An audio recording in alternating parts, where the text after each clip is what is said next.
everybody, I'm Quinn. And I'm Scott, and it's time for the Almost Friday show for May 10th, 2012. And off the press this week, Sam and Becky are bringing us the review of the Avengers and their wrap-up of TCAF. Yes, they had a very exciting kind of 4 days there, and they will tell you all about it.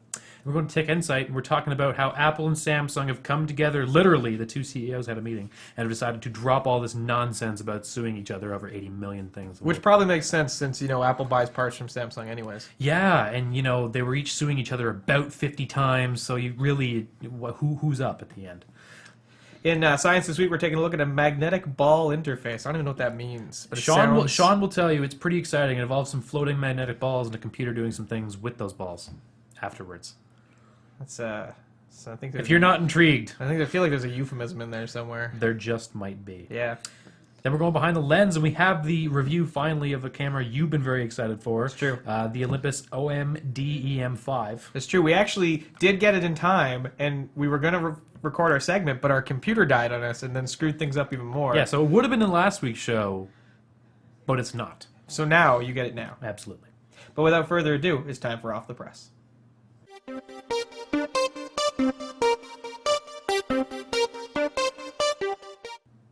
Hey guys, welcome to Off the Press. This week we talk about Avengers, or as I like to call it, a superhero movie with a lot of butts in it. There's a lot of butt action in that movie. Fantastic. Since there are spoilers, as you have noticed the spoiler sign, speaking of butts, the scene where she was interrogating Loki? Yeah. Yeah, they stayed on the butt just a little bit too long. No, perfect amount of time. No, that's a little for bit me. But just there's a lot of butts in There that movie. was the exact proper amount of butt. So aside from the butts, we thought the movie was fantastic. Yes. And as far as the internet and the rest of the world is concerned, this movie was the best movie to ever happen to anyone ever. Apparently nobody hates this movie. I can't find anyone who didn't like this movie. People don't like certain aspects of this movie, but overall, they're like, yeah, it's a good movie. So I like it. Despite this one thing I didn't like, this movie was fantastic. So basically, it's everything that I think a superhero movie needs to be. I'm a huge fan of Christopher Nolan's Batman movies, but they're incredibly serious films. Mm-hmm. And superheroes are an absolutely ridiculous concept. I mean, you're running around in skin-tight costumes, saving the world with ridiculous powers that sounds like a 5-year-old assigned them to you. And, causing ridiculous amounts of damage. Billions and billions. $160 billion. Dollars in damage. Yep. To New York. To New York City. And only New York City. And only New York City. Yes. Because, that's the only city that matters in the Marvel Universe. So, yeah, it managed to be action-packed and make me care and make me absolutely lose it laughing. Yep. And so, yeah, absolutely fantastic in every possible way. There's really not much to say about this movie that hasn't been said already. The movie did came out about a week ago. We went to see it at midnight. Right after the show. Right week. after the show. It was pretty sweet. So instead of, I guess, going long-windedly about all the reasons we liked it, we're just going to list a couple of moments that we really liked. Mm-hmm. So go. When Agent Coulson died, it was really sad. Oh, yeah. He got weedoned super hard, but it was extremely necessary. Wasn't his idea. I suppose not. Someone had to die. He is signed on for Iron Man 3, though. Maybe he'll be okay. Yeah, we'll see. We'll see. We'll see what happens. He's gonna come back and get really mad because Nick Fury got blood all over his cards. Those were mint. No, they're no longer mint. That bastard doesn't fret. Ugh, awful. You decreased their value. Come on, Nick Fury. What the hell? Don't you know anything about collectibles? Yep. I really enjoyed the moment where Captain America told Hulk to go smash because it maintained the fact that Hulk smashes without having the cheesiness of Hulk himself saying Hulk smash, and I loved that. I really think Hulk stole the show in this movie. It's true. Like, I mean, Iron Man and Captain America got the most screen time, but I think they're really setting the Hulk and Bruce Banner up for a more pivotal main, if not supporting role for Avengers 2, like whenever that comes out. Iron Man 3, when they're science bros. Science bros! Science bros forever! Oh. Get in, loser. We're gonna go do science. It's gonna be amazing. Yeah. And if shawarma was not already my favorite food, it certainly would be now. Oh my god, shawarma. So yeah, if you haven't already seen the Avengers 3 times, I'd go see it again. I've only seen it once. Yeah, I know. I've also only seen it once, but we're gonna fix that. Yes, we will. We're gonna go see it, because I had friends who tried to go see it on cheap night, and they couldn't get in. It was sold out. Surprise. This movie has broken all the financial records, and it most certainly deserved to. So, congratulations to Joss Whedon and everybody else who worked on this movie, because it's fabulous, and good luck topping this one. And even the President of the United States liked it a lot, A lot. according to his Twitter feed. According to his Twitter feed. According to his people, he liked it a lot. Yep. Yep. Fantastic. So thanks for putting up with what was less a review and more us fangirling about it. Yep. Moving on. To We went to TCAF. Yeah. Which is the Toronto Comics Art Festival. It's an annual comics festival. It's not a convention. It's more of an exhibition with some panels, and it happens in Toronto. And it's free. It happens in the Review Library, and we just... Reference library. Reference library. Yeah. My bad. Sorry. And we spent a lot of money. Met boy. a lot of people we thought were super cool and went to a bunch of panels. So we brought a small collection of books with Very us, small. not nearly what we purchased. No, we recorded a segment on Sunday when we came back. We had all of our books, It was probably a stack about yay yay high high. each. Yep. Completely blew my budget once frames were involved with my prints. Yeah. It was fun. Yeah. I enjoyed it. So we've got 4 books with us today. Yep. If you want to start, because you have way more than me. The first one I'm going to talk about is Two Cats Magazine, the first magazine for cats by cats. So it's written by 2 cats, Paisley and Bo Radley, with the help of their humans, Sarah McHenry. Oh my god. It's a cat magazine written in a style of something like Lulu or Cosmo or something like that. It's amazing. I only have the one that I brought with me. It's called Anya's Ghost. It's by Vera, and as you can see on the cover, Neil Gaiman liked it, so that was enough for me to pick it up. It's about a little Russian girl basically it's a coming-of-age teenager in high school, private school story, but it also deals with being different and coming from out of country and being true to yourself and boys and stuff. But the art is really cute and simplistic and has a lot of motion in it. All the characters are really likable, and it won a handful of awards, and it deserved every single one of those because it was a really cute read, and I'm going to lend it to you, and Yes. you're going to love it. Excellent. Speaking of teenagers and boys and girls and all that, I was going to do this last, but now you have Good me segue. talking about this. Teen Boat. The angst of being a teen, the thrill of being a boat. So it's about this boy named Teen Boat, who is going through high school, dealing with girls and all, high school teenager popularity contest type stuff. But he can transform into a boat. Usually at his own will, sometimes against his will because he gets water inside him. He's a wereboat, He is a wereboat. effectively. Basically, everyone I tell about this, they're like, "Oh my god, this needs to be a cartoon right now."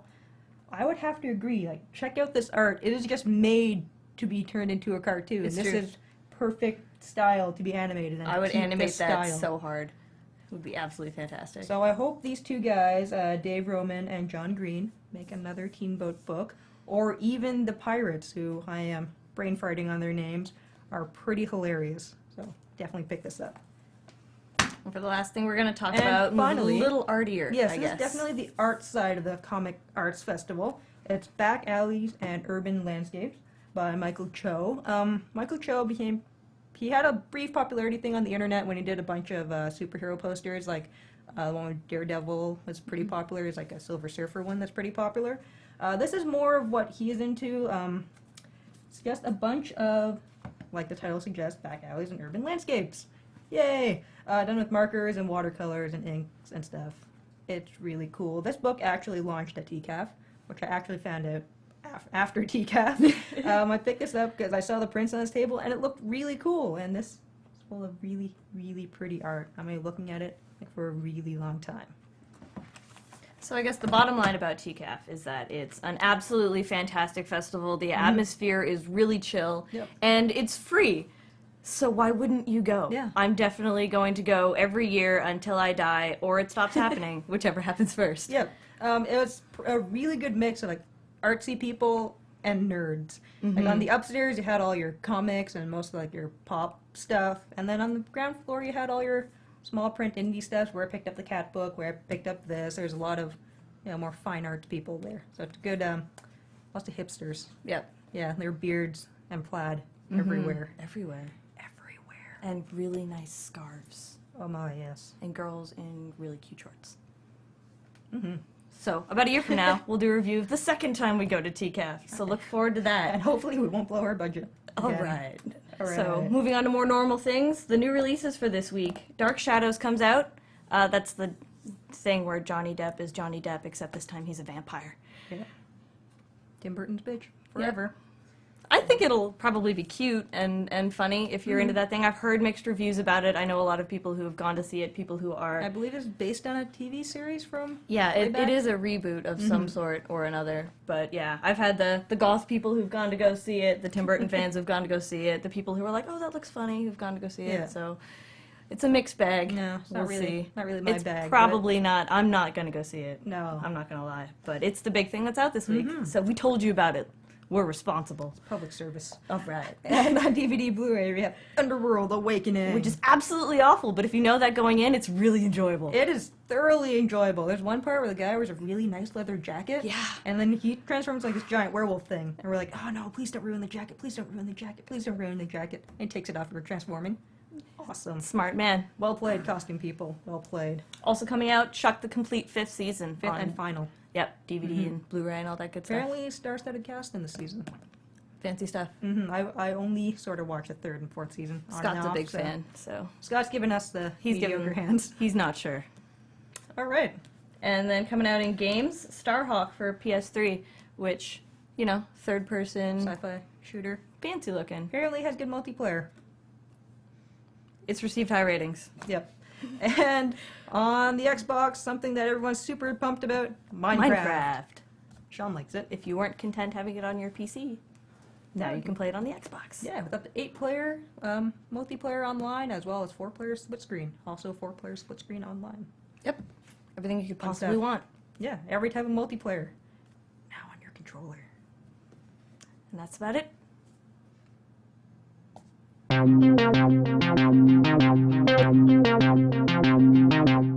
everybody, welcome to Tech Insight. We're starting off with Apple versus Samsung, or maybe not so much anymore. Yeah, so they're actually making positive progress in the lawsuit. The big hitters in the lawsuits of the tech world.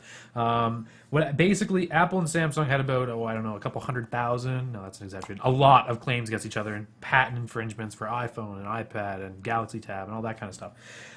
And they were all coming up in this the Northern District of California is where all the lawsuits were filed.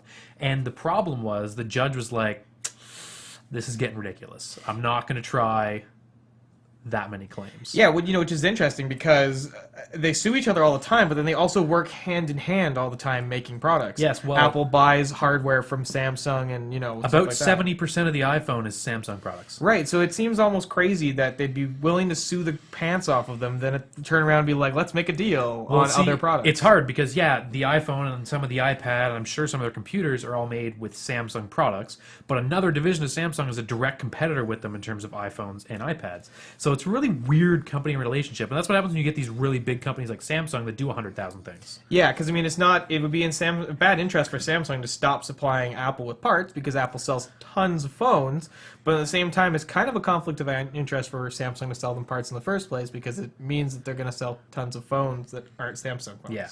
So it's an interesting relationship. So what's happened now is Samsung and Apple got together and decided to drop willingly, so that they could proceed forward with one or two patent infringement lawsuits with this court in California. So Samsung went from 75 patent claims to 15. All right. That's 60 dropped claims, which is a lot. Especially if you think about how long it's going to take to process things like that. That is a lot of patents to not look at anymore. For sure. So that's good. And Apple has dropped down. They had quite a few less, down to 4 for the iPhone and 1 for the iPad. So they're down to 5 from, I think it was something a couple dozen, maybe 20, in and around there. So hopefully this sets a precedent that other companies that like to sue each other a lot, like, Nokia versus whoever and so on and so forth, that they'll start to be like, yeah, judges are just going to start being like, I don't want to hear this many. Well, I like this. It's Judge Koh and Lucy Koh, and she was basically like, you got to reduce this, or I'm not trying. And, that's a pretty big incentive. But what I like is that they reduced it a lot. Yeah. They didn't say, oh, fine, well, what will you try and go to there? No, they just got together and said, look, let's drop all these. Now, they could raise these in separate cases later. Yeah. It doesn't remove the patent infringement altogether, but right now they've put them aside. And it's kind of interesting that they're not putting up more of a fight for this too, because you'd expect them to be like, no, but we feel these are all the things being infringed, and we want justification for them. So it really shows you that maybe these infringements aren't as crucial as we think they are. Yeah. Which is probably the case with a lot of things between these two companies, because a lot of things Apple has patents on probably shouldn't have been granted a patent. To be perfectly honest. Things like swipe to unlock. Yeah. That's so common, and it'd be like, the latch on a fridge door, things like that. So, Although I'm sure there's patents on certain type of latching fridge doors. yeah, and it really stifles a lot of things. So, that's a whole other argument to be made, but it is positive progress, which is why we wanted to tell you about it. Absolutely. So Microsoft has possibly hinted that your browser choice might be limited. Yeah, so this is what could be referred to as negative progress. Yes. So we're talking about Windows 8, which is coming up in the fall. We're pretty excited about it to see that Metro UI in its full glory. However, Windows, what is it, RT, I believe, anyway, the ARM-based version of Windows 8. So not the normal version that you get on your desktop, the ARM-based version on your tablets, your ARM tablets.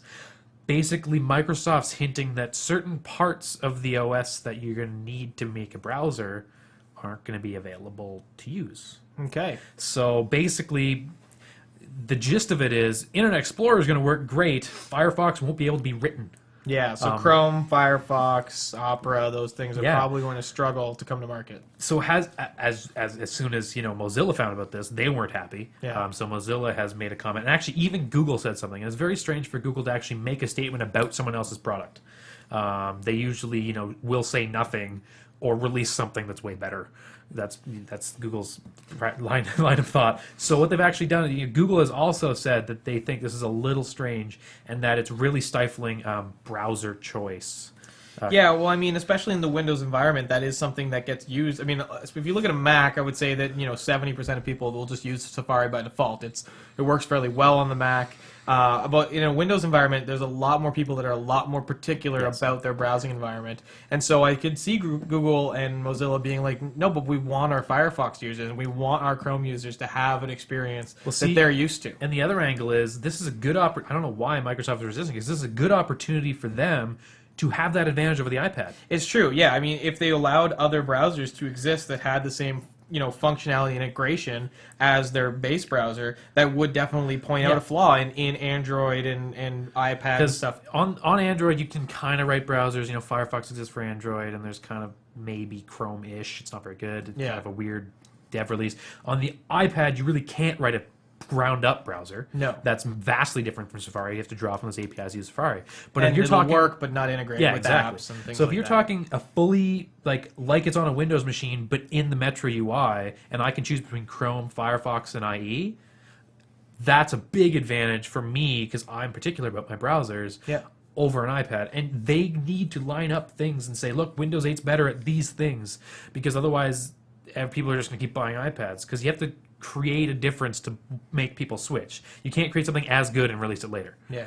So Windows 8's got to hit the ground running, and I think Mozilla and Google are right on the dime here, and I hope Microsoft will cave to them. Again, this doesn't affect the normal versions of Windows 8, so if you have Windows 8 on your desktop or your laptop, you'll still be able to run Firefox or whatever. But if you want it on the tablet, something to consider. So updates on the Nano SIM business that's been going on. So it's CTIA right now, which is the big mobile conference. Not a lot of exciting thing. They're announcing about 100,000 Android phones. Maybe 3 will come out, which is why we're not talking about 100 phones this week. But we talked about the micro SIM before. Apple has put forward another design of the micro SIM. They're really pushing this micro SIM thing, and essentially they've released specs for the new design, and they're waiting for comments. All right. So Apple's really pushing their micro SIM, but they're also trying to, they've released these specs to RIM and Samsung and Nokia and, all the big mobile partners. So maybe it's a sign that they're actually trying to work with somebody for change. They did say outright that we work with everybody. So hopefully, if Apple's pioneering this, they still are pioneering it for the greater good. Yeah, so I mean, it'll give companies a chance to say what they don't like about it, and maybe come to a more standardized conclusion that everyone's happy with. So the European Telecommunications Standard Institute, they push a lot of telecommunication standards. They were the one who demanded the standard charging port and all that kind of thing. They're kind of the forefront of this kind of thing. Which Apple solution was just an adapter. An adapter that you had to buy. But they're going to vote on the microSIM standard as it's presented soon. And it looks like Apple's latest design is set to win out over Nokia's last proposed revision. And if this does come out, if it's approved in the European Union standard, it's only a matter of time before Apple starts shipping it in American and Canadian products. So what's the advantage for telecommunication users in new SIM technology? Easier to build the phones. You can have smaller phones, thinner phones. Okay. But the fact that they're still staying around the SIM technology is good, because then if you have a phone with a nano SIM, you can pop that out, pop it in an adapter, and plug it into an old phone. Yeah. Whereas if they go to something completely different that's not built on the SIM technology, you have a new phone, you can't go back and use your old phones as easily, or if you're traveling and things like that. Yeah. So hopefully that goes through and is picked up, because if there's one SIM technology in Europe and a different SIM technology here and a different SIM technology in Asia, that's just going to be ridiculous. Yeah, absolutely. And it's definitely going to make traveling cross-border. So at the very least, interoperability is key. Yeah. Last but not least, this is a shout out because I loved this game as a kid. It really was as a kid. I think I was 2 when this game came out. So I wouldn't have been able to use my 286 that I had at the time yet. Wolfenstein 3D turned 20 this week. It's true. That is, if you don't know this computer game, you can download it for free on iOS. You can play it for free on the internet. If you go to the show notes, there's a link to where you can play it for free in HTML5. This is one of the first-person shooters to be wildly popular. And you get to kick Hitler in the face. Yeah, you're fighting Germans. Obviously, big winner there. And it's Even 20 years ago, it was contention. really further back, I think, as well. Well, true. But this is the thing. This is the grandfather to Call of Duty and all the games like that. So if you want a throwback, you can go check it out. They released all the episodes. It's like a 7 to 10 episode game. So there's actually quite a bit of gameplay in there, considering it's 20 years old. A game on one floppy disk. Yes, true. Well, one floppy disk per episode. Your stack of Wolfenstein. I have floppy Wolfenstein disks. on floppy at home. Yeah. So, but now I can play it on my iPhone, and the iPhone game's pretty good. The controls are as good as you can expect for a first-person shooter. But I would definitely recommend checking out the HTML5 game, because you can play it for free in your browser, which is way better than playing it on your phone. All right, well, that brings us to the end of Tech Insight for this week. We'll see you next time. It's kind of alive! No, it's still dead. Oh. Hey everyone, welcome to Mad Science. This week we're going to start off with a bit of art. Yes, it's wonderful art. It looks beautiful. It should be put in every city, on every roof, and every lawn. What I'm talking about is actually a wind turbine. Check out the show notes, because I wasn't smart enough to actually take the picture, save it, and so you could put it up right here. But these are beautiful wind turbines that have been created. So they're using, I'm trying to remember the company's name. Unfortunately, it was an Italian company. Yeah, sorry. It's called the Hercules. It's from Enisere, which is the company in Italy that is actually manufacturing these things.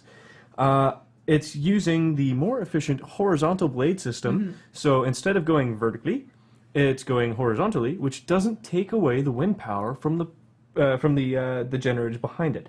It's able to put out 5 kilowatts, which is pretty good for something that looks this pretty. Good. It's also 23 feet high, and basically what it is not your conventional wind turbine. It's 3 really swoopy blades around a... It's a helical... It's basically a helical blade system. What he said. It looks so pretty. This ain't your daddy's wind turbine. For sure. It doesn't put out as much as the big ones do, of course. But at its size. At its size and at its scalability, that is, they can jam more of them closer together and still get more efficient power out of it. So, really, the whole idea is these are less of an eyesore. Get these on every building. These are perfect for urban spaces like parks, or if I was an eccentric millionaire, I could have a couple of these on my property, and it wouldn't even look weird. It would fit like right into my personal courtyard or whatever. Yeah, it would look pretty cool. Actually, it's something like from, what was the place called? The Home for Mad Scientists, and Thomas Dolby's She Blinded Me with Science. That'd be the perfect place. That'd be awesome. Huge lawns. Perfect for it. Basically, the whole idea is there's trees in parks that are getting cut down for various reasons, either because they're old, they're dying, or they have the They're infestations dangerous or whatever. Exactly, infestations from like the pine borers or ash borers, whatever's out there. So the thing is, though, a lot of cities aren't replacing the trees because they're afraid that there's going to be more infections. So put these in. These look kind of pretty. They are a really interesting piece of urban art Yeah, and functional. and very functional. So, all that to say, do it. Let's get these into North America, specifically my house. I love 3 of them. I'll take 2. Yeah.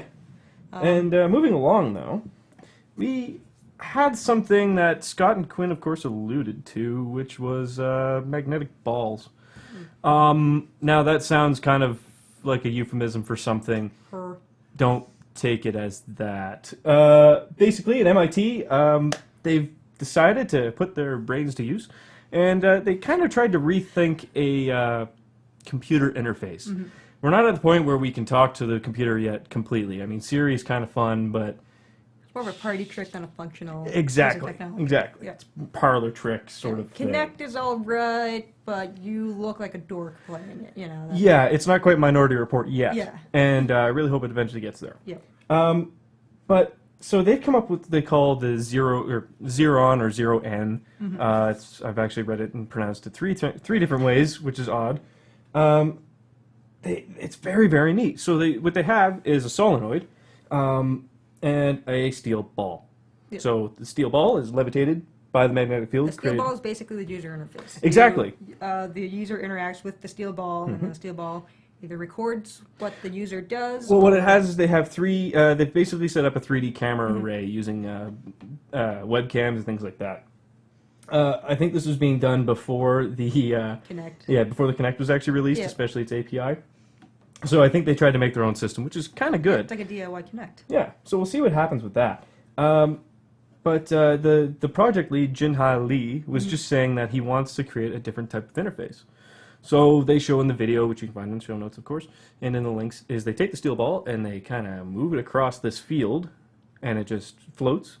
The computer then allows the solenoid to move it back, and then it can repeat the movement, interpret the movement as a command, or interpret it in different ways. So and that's all corroborated by the 3D camera. So it's actually quite a lot of fun when you see it. They set up like he was saying that you can use it for physics simulations. So they set up a little planet, and then they put in the ball, and then they said, M1 or this planet is this density, has this type of gravity. Yep.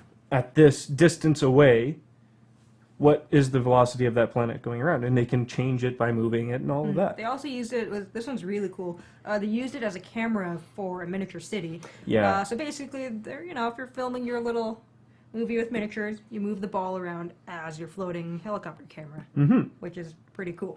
And then the computer can take it and do it on its own. Yeah, obviously there's computer involved to Yeah. interpret the movements and actually generate your city, but It's- it's pretty cool. It's just too cool. Like I want this in my home. I'll have 4 of them. And I want it to be like my kick-ass orrery to be sitting there, and I want to have multiple planets and things. They even did light simulation with it. They took it and said, yeah, you can use it as a sun. Yep. And it sits there as a light source and moves across, and of course it changes the way it lights up the plane. So really, all that to say, Yep. kick-ass. Hope to see more of it. Hope to see it bigger and with with more balls. Let's just go there. We just want to see it so it can actually work for a different type of interface. So that really wraps it up for science. It's kind of short this week. We go from one art installation that's functional to, Something that can be used for artistic purposes. so another tool. Have a good week.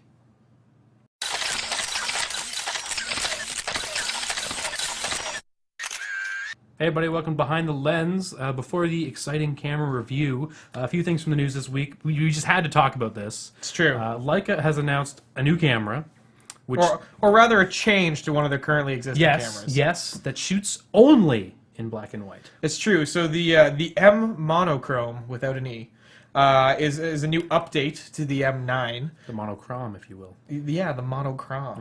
And basically what they've done is they've taken off the color filter array on it so that it can only render things in black and white. Yes. You cannot perceive color. But by taking off this filter, they've improved noise levels and they've improved detail. So you basically So- can take fantastic black and white photos. Yeah, if you've got a large hard-on for black and white, and that's what you shoot all the time, you can, just have better results with this, I suppose. Yeah. Now you must really like black and white photos. It's true, because this body's going to cost you $8,000. Yeah. And that's not including the lenses, which are like start at $2,000, and they're all manual focus and all that kind So of we're stuff. looking at 10. Just to start, yeah. with like a 50mm prime. I mean, the images are probably going to look really great, and Leica has been claiming that it has very clean images up to 10,000 ISO, which is pretty good. But I mean, the thing is that images that look crappy in color at 6400 ISO look a lot better when you convert them to black and white, because what makes images look bad is that they get color splotches from high ISO noise. And when you turn that color splotching into black and white, it's not nearly as annoying. You still lose some fidelity. So I'm assuming there'll be a little bit more fidelity to the detail in the picture. But if you had an okay image at 6400 ISO on, your 5D Mark III or whatever, and just hit the black and white button, you'd probably get an extra stop or so out of that light that you maybe wouldn't have had before. So I'm not sure really how much better this is going to be than other cameras that, just convert to black and white afterwards. If that sharpness can be there, though, I guess that would be the drawing factor. But to me, it really feels like it's something Leica needs to have.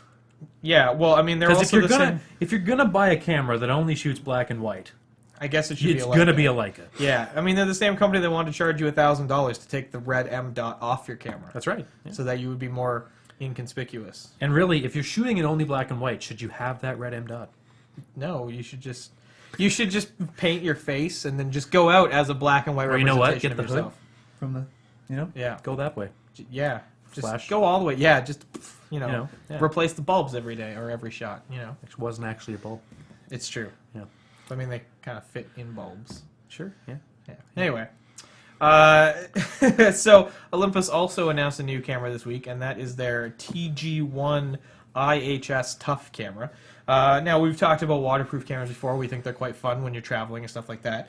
What Olympus has brought to the table with the TG1 is an f2.0 lens on a waterproof camera, which is a first. We haven't seen a waterproof camera with as bright a lens. Now, it's not f2.0 throughout the range, but, typically when you're using it underwater and stuff, it's usually wide angle anyways. So you are getting that brighter lens. It's a backlit CMOS sensor now. It's 12 megapixels, so they haven't cranked the megapixels up, which is good.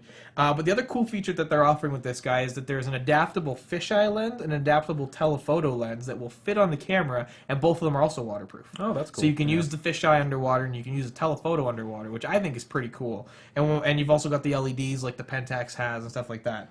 But they've really tried to make this sort of their pro tough camera. It's got full 1080p video recording, but they've taken some of their audio technology, because they make really great handheld audio recorders, and they've taken some of that microphone and speaker technology and put it into this camera as well. So they're really boasting much better audio for recording with it. They've thrown an OLED screen on the back. And it's got GPS, obviously, which is good. Yeah. And it's all about $400. So it really seems like if you've been holding off for a tough camera because you really want something that was maybe a little bit better performing, I think this might actually hit that mark. Yeah, that's a good price point too for considering what it brings to the market. It kind of sets itself apart just enough from the rest of the offers. And they've also supposed to have trickled down the autofocus technology from their pen cameras into this guy. So it's supposed to be very fast for focusing, takes great video with good sound, very bright, adaptable lenses, great screen, GPS. I mean, it definitely seems like they've packed everything they could into this, with the exception of giving it a slightly bigger sensor. It's still your 1/2.3 sensor, which is par for the course with pretty much any of these waterproof cameras. But you do have the brighter lens, so I think it looks pretty cool. It's a sharp-looking camera too. I feel like if you needed to, like if you were in an action movie, you'd hit someone with it or something like that. And then take a picture of them afterwards. it's like digital teabagging. Yeah, Well, teabagging is kind of digital, anyways. it is. Yeah. At least for most of us. Wow. And now it's time to move on to what everyone's probably been waiting for. I know what he's been waiting for a very long It's time. true. It's true. This is the second time we've done this review. Yes. And you had no idea how the first one went. So now I get a chance to hopefully make it better. So we are reviewing the Olympus OM-D E-M5, which is sort of kind of like the first professional Micro Four Thirds camera. Although Olympus doesn't want to say it's a professional camera. because I think they plan on bringing something out next year-ish that is a professional camera. But for all intents and purposes, it hits a lot of the professional camera checkboxes. So first off, you got a battery grip for it, which is something that we haven't seen yet on a Micro Four Thirds camera, at least from a manufacturer. There's been crappy third-party ones out there, but not something from the manufacturer. And what I really love about this battery grip is that it's modular. So you can take off the bottom part of the grip, which gives you your additional shutter and control dials at the front and bottom here, and you can put the extra battery in. So you can take that part off. You've still got your nice hand grip, but if you decide that you want to go even smaller, you can take off the front hand grip, which gives you a second shutter button and second control dial, and you can take this guy off as well. So it allows your camera to actually get very small when you want to travel with it, or when you're just going out for the day with a single lens or something like that. But then you can put it all back together and have a more professional sort of setup that's going to give you a little bit more flexibility and control and your extra battery and all that kind of stuff. So keeping in terms of the professional features of it, it's also the first weather-sealed Micro Four Thirds camera.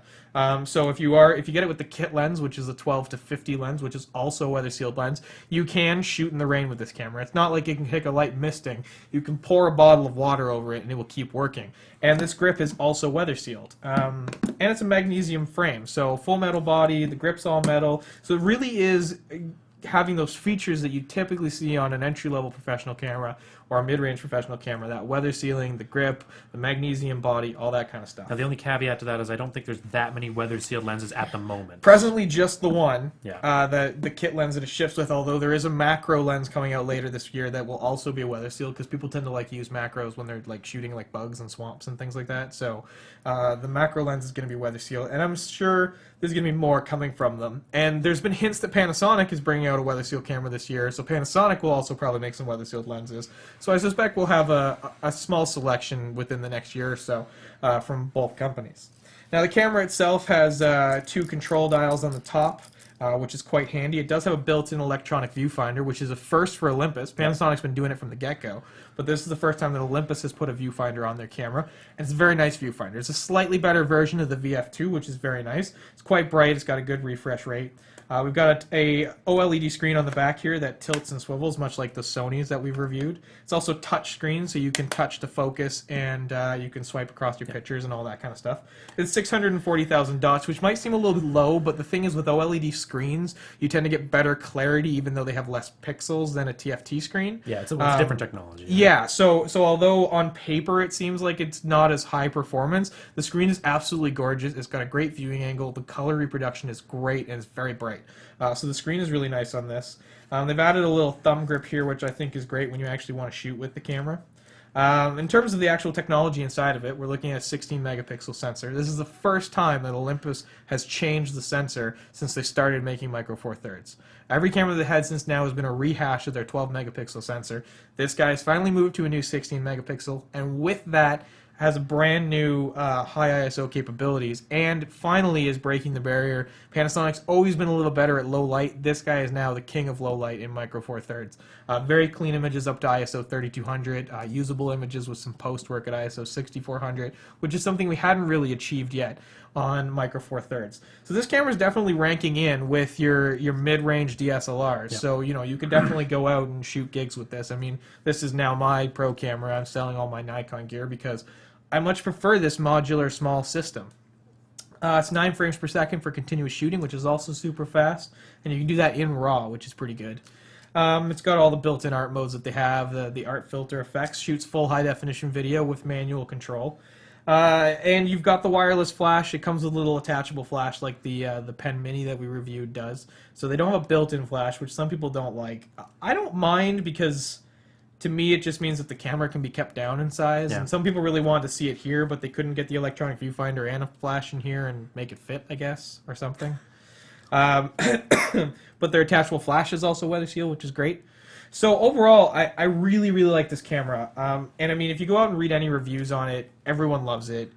No one's panning this camera. This is definitely the king of the Micro Four Thirds, at least for now. And Panasonic's supposed to be announcing a GH3 come the October Photokina timeframe, so we'll see what happens with that. But I think, Olympus really nailed a great looking camera and a camera that's flexible to various shooters' needs. You can go out and buy it just like this and have a nice small camera, throw that Panasonic 20mm lens on here. It's super small, but if you want something with a little bit more flexibility and control, you can get the grip, you can use it in different stages. And you also know that you have gear that's going to resist a bit more wear and tear in elements and everything like that. So definitely a strong recommendation for us. My favorite Micro Four Thirds camera to date. So double thumbs up. Yeah, definitely a very versatile choice if you're looking for a Micro Four Thirds camera. Absolutely. And that wraps up Behind the Lens for this week. And that brings us to the end of the show this week. If you'd like to get a hold of us, you can reach us on the Twitters at almost_Friday. Or if Twitter's not your thing, you can send us an email at contact@almostfridayshow.com. If you're on that book of faces, you can search the Almost Friday Show. Add us to your list. You'll get news updates when we post our new shows. It's true. You can watch our videos right in your, what do they call it? Timeline? Facebook? Faceline? Face Off? Face list. It's a good movie. It is a good movie. Yeah. John Travolta is like the worst bad guy ever, and Nicolas Cage is just like the worst actor ever. So, I mean, does that make Face Off by default the worst movie ever? No. Yes. Yeah. Well, we'll think about that. Yeah.